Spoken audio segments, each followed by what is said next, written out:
Good morning. Welcome to another edition of College Coffee Talk. Andy Lockwood here from Lockwood College Prep. Flying solo. Pearl is out on assignment. So I'm left here just picking up the slack. Now, Pearl's doing something very important, taking one of our kids to the doctor. So I will press on. So welcome.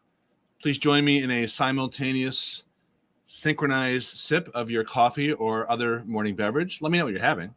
Actually, put that in the chat. Curious. Unless it's somehow something you don't want to share with the public, like an Irish coffee. Anyway, welcome. So today's show, just like every show, is about an aspect of the college applications and financial aid process. This is all about college news you can use, college clarity out of chaos. Boy, things are chaotic. In really all aspects, this past 12 to, I don't know, almost 24 months, been really a doozy. So if you have a college-bound teen, first of all, you picked a great time to send your kid to college with all the financial aid stuff and the protests and the Supreme Court decision that threw in a whole bunch of uncertainty to college admissions, the test optional policies, you name it. Quite a time here. So today I'm going to be talking about a question that we get a lot, and I'm just going to sign in here to make sure you guys are with me while I'm doing this. I can see some people have joined us, so good morning. Again, if you have any questions or you want to tell me what beverage you're drinking, if you are in fact having something that you can disclose, put that in there. Good morning to Bonnie and a few other people. Thanks for being with us. Okay, let's get right into it. Today's question: what do colleges look for in college applicants? What key factors are important to college admissions officers? So there's probably more than you think. And the reason I say that is because if you talk to your guidance counselor or you're using one of the programs that most high schools use, the software, it's either Naviance or Score, probably 80% of the time. What they look at is a sort of a narrow universe compared to a wide breadth of factors that admissions officers really look at. So let me break that down for you. One of the flaws of Naviance and Score is that they look only at the student's GPA and other test scores in most cases, even in today's test optional landscape. I'll come back to that. And other kids from your high school. The reality is that admissions officers will look at your child versus everyone from all over the really the world, but certainly the country. And then they will also consider 20 plus factors. And some of these factors are in your control and many of them are not in your control. Okay. So that's what I'm going to be breaking down for you right now. Let me again, just make sure you guys can see in here. Okay. I see some questions coming in too, which is great. I'll answer those questions. Lob them in here. Hello to Tara. Hello to, God, this is embarrassing. Sorry. Hughes. Good. And you have a question about APs. Okay. So think about two columns. One has vertical columns. One has the number 60 at the top, and the other one has the number 40 at the top. There's a 60-40 breakdown in college admissions. And this is not just coming from me, but it's also coming from a longtime mentor of mine who was on the Princeton University admissions committee for more than 30 years. And he's retired since then, but I still interact with him most recently over the weekend just to get his thoughts on all things college admissions and occasionally financial aid. So 60%, according to, his name is Mr. Betterton, 60% is based on your academic components and 40% is non-academic.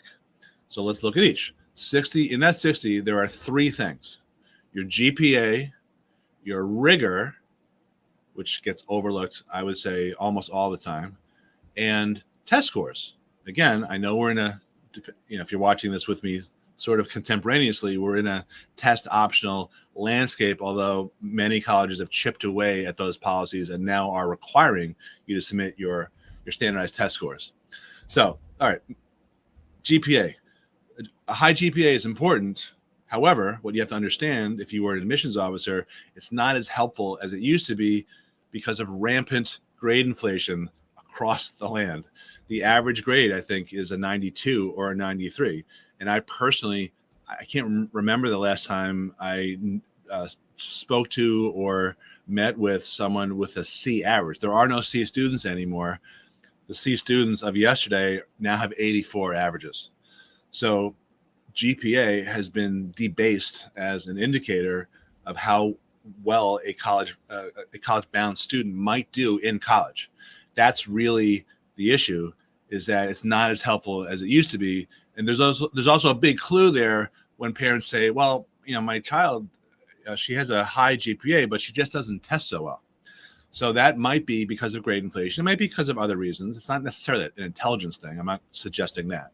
But I am suggesting that it's not as helpful just to look at GPA the way that it used to be, perhaps when you and I were growing up and applying to college. All right, number 2, rigor.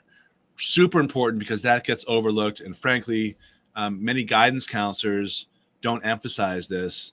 They frequently, I hear about them talking kids out of taking advanced classes, meaning AP, or if your school is an IB school, International Baccalaureate School, those are treated pretty much the same way as AP classes.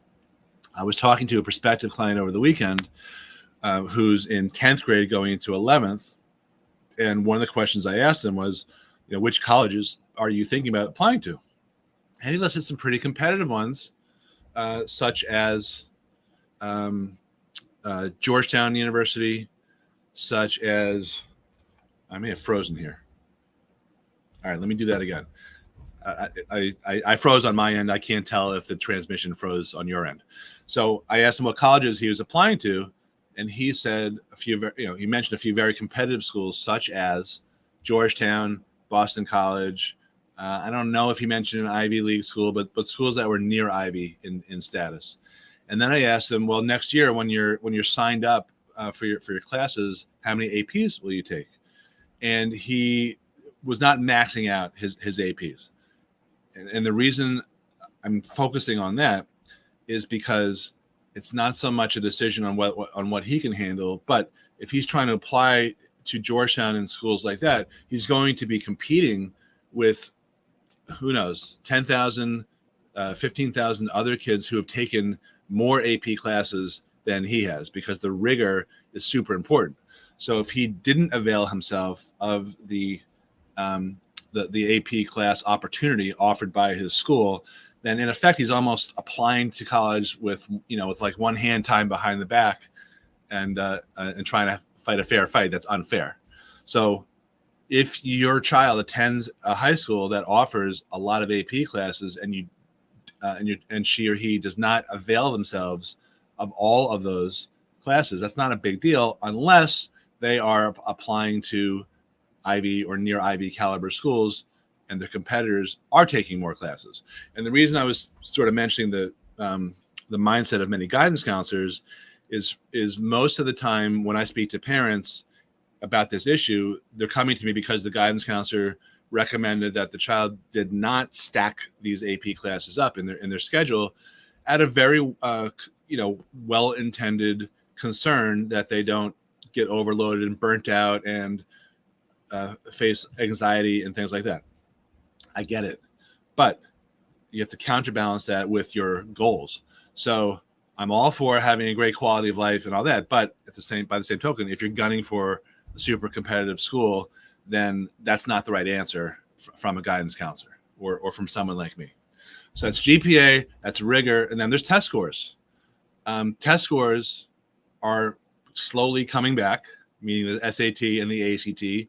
The ACT just changed its format, which wasn't really that much of a surprise because the essay had changed. The SAT had changed a few months prior, but the SAT and the ACT are struggling to maintain their relevance, but they've been bolstered by most of the Ivy League schools who came out in the last few months saying we are now going to abandon the test option and you have to submit scores. Why?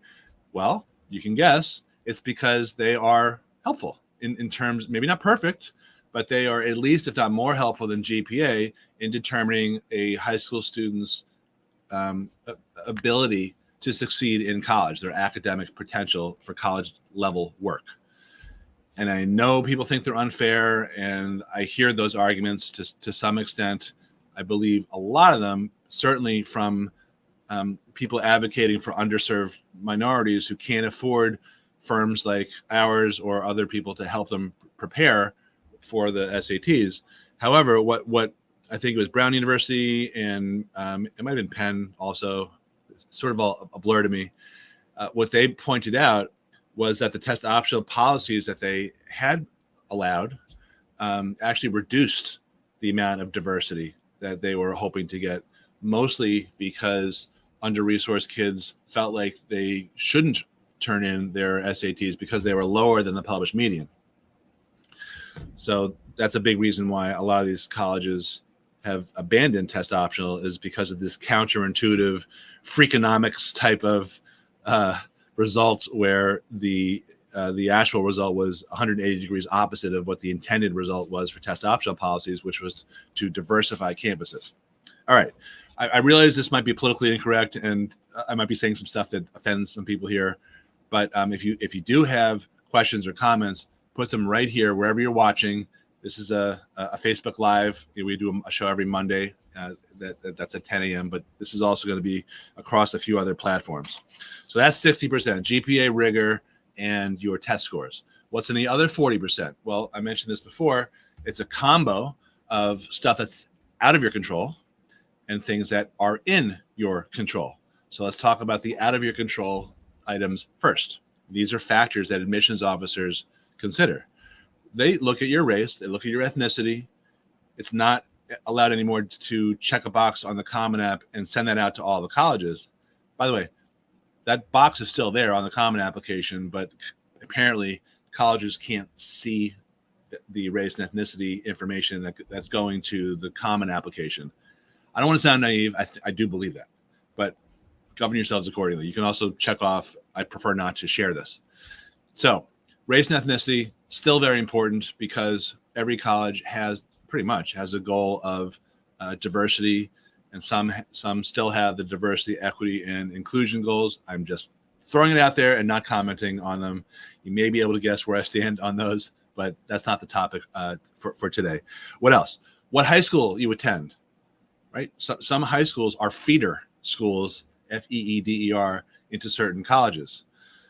We have 3 kids in college right now, and my youngest is at Cornell. She's a sophomore, and last year, during her freshman year, Cornell sent around the results of an insightful study that they did that apparently surprised them when they realized that 80% of their kids admitted came from feeder high schools, and a lot of those feeder high schools are prep schools and elite private schools. Some are elite public schools, like in New York City. There's, a lot came from Stuyvesant, Bronx Science. I'm seeing myself freeze again here too. This is weird. Okay, well, I just unfroze. So I was talking about feeder high schools, kids coming from elite prep schools and elite public testing high schools. Cornell says 80%. I bet most Ivies have about the same statistic, and most competitive schools probably have a similar amount that comes from feeder high schools. Okay, what else is out of your control? Well, your zip code, somewhat, and if your parents went to that college or went to college at all, those are big factors in college admissions. Also, are you a recruited athlete? Recruited athletes get an edge in the college admissions process.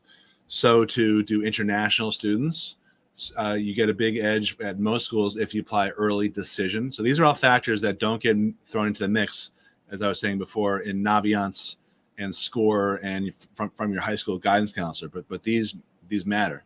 Have you overcome a significant obstacle in high schools? In high school, most students have not, but some really have. And so the trick is to understand the bigger context. If you think your child had a huge obstacle because, I don't know, she got cut from cheerleading or something, that's not the same as someone else who's applying who might have lost a parent or has a parent who is terminally ill or something like that. So you've got to understand, who else is applying and what their issues might be and everything else. I'm trying to help you understand that. And then, of course, there's stuff that I would say is pretty much in your control, like your extracurricular activities. So right now, I am reviewing a lot of applications and looking at a lot of activities sections. The thing I want to tell you about activities is you want to make sure that you don't only have the same old that everyone else does who's applying. So it's great to be in a club. I was talking to a client of mine this yesterday, actually, in a boot camp we were doing, who founded 2 clubs. That is exceptional. It's great to be on a team. I had another client who has a high enough erg time in crew, in rowing, to be recruited to a pretty competitive private college in the South. So if you're all league, if you're captain, those, of course, leadership things, those, of course, are very important in terms of extracurriculars. But beyond that, what's more important is your own initiative. I have another kid I was talking to who's a business. He's going to business school, and he's I guess he's 16 years old. He's on his 5th business. He started out doing power washing and garbage can collecting and snow shoveling and all that when he was, I think, maybe 11 or 12 years old. And since then, he's gone on to other, similar things in the neighborhood and beyond to make himself look different. But plus, he's that type of kid. He hustles. That's not so typical, a kid who hustles. So if you're applying to a business school and you don't have anything in your background that's related to business or finance, other than maybe you joined a club in high school, that's not going to be as deep of an application as the young man that I mentioned before, who's on his 4th or 5th business at this point. He's always thinking about starting new things. He also trades his own portfolio from the money that he's earned from his entrepreneurial activities. So that's atypical. I just want to show you the difference between typical and atypical. I hope that makes sense to you. Then, of course, you've got your essays. So my quick comment on the essay, which I'm not going to get into too deeply because I do a whole other presentation on essays, is that no matter what you write, it's got to be interesting. It doesn't have to be original. I talk to a lot of kids at my boot camps and our one-on-one clients who are stuck because they think I can't come up with anything original. And then I'll point out to them, like, look, that's not the standard. Your average admissions officer reviews about 1,000 applications per year. And each application might have not just the personal statement, but maybe 2 or 3 other shorter supplemental essay questions, sometimes 5 or 6. So you're not going to come up with something that is original that they've never seen before. But what you can come up with is something that is interesting, something that grabs their attention, the hook, which I think it's a little overblown and over talked about, but that is important. But you've got to have a message. You've got to think about the essay as the equivalent of an interview. Most colleges don't have time to interview anymore because of the test optional policies and the common application, which flooded every college with, 50,000, 100,000 applications in some cases.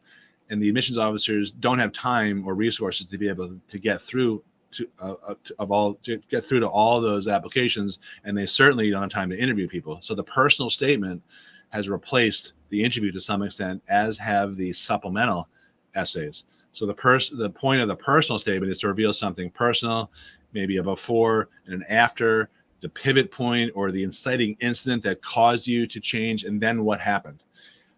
One area that I saw a couple of kids yesterday in the boot camp that I mentioned before that I think a lot of kids spend time in that's a mistake is they'll write about someone else that changed them.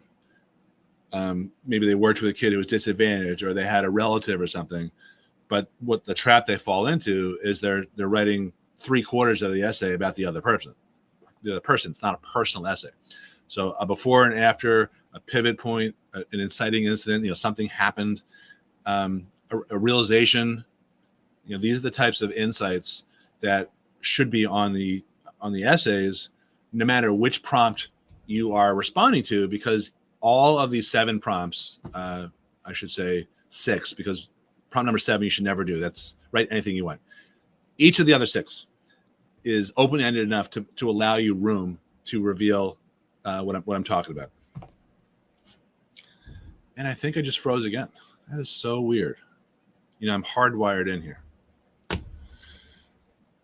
If I just froze again, I'm just going to repeat what I was saying. Each of the prompts on the Common Application are open-ended enough to allow you to write anything you want that is revealing about yourself. That's the whole thing.